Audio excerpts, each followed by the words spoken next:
Hello, hello! It's our third day in Hong Kong at later pupunta naman kami sa Macau. Pero pumunta muna kami sa Cafe de Coral to eat our breakfast. Sa totoo lang nakaka-pressure umorder dito kasi alam niyo yung mga locals ayaw nila ng pabagal-bagal. Dapat sure ka. So nataranta kami, yan na lang na order namin. After kumain, dumiretso na kami ng welcome para bumili ng kung ano-ano. Alam niyo ba, ang dami ding kabayan na namimili dito. Kaya parang nasa ever ang atake niya, ganun.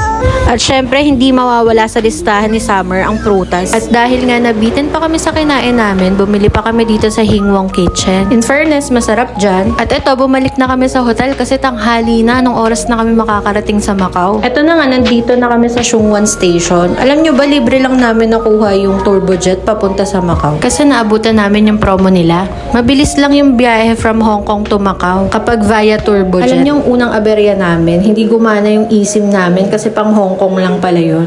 Nakakaloka, wala kaming internet. Buti na lang may nag-guide sa amin na Filipina sa sakayan ng mga free shuttle. After namin magpicture, nakipag-meet and greet muna si Summer sa mga kaibigan niyang bakterya. Nagugutom na naman kami kaya maghahanap kami ng kainan. Dito kami medyo nahirapan humanap ng kainan.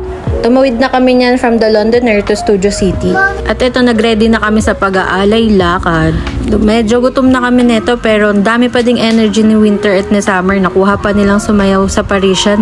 Pak, may show sila. Pinagtitinginan sila dyan, Mi. Sa wakas, nakarating din sa Studio City. Nakakalibang din talaga dito. Ang dami niyong pwedeng pagpicturan. Ayan, kaya bawat sulok, picture, kahit gutom na. Papunta na kami sa Don Don Kineto. Kaso pagdating namin doon, hindi kami marunong umorder. Kaya ayan, nag-food court na lang kami. Nadaanan kami ditong Frozen Land. Ang ganda nito. Kaso hindi na kami umabot kasi by schedule pala siya. Binubook siya in advance. Eto, pauwi na kami. Eto na yung second aberya namin. Alam nyo ba, muntik na kami makarating sa mainland China dahil sinundan namin yung mga tao. Buti na lang may Pinoy doon na ginaid kami kung saan kami dadaan papunta sa sakayan ng bus. Nag-bus kasi kami pabalik. So, compare sa turbojet, medyo mas matagal yung biyahe nitong bus. Kaya midnight na kami nakabalik sa hotel.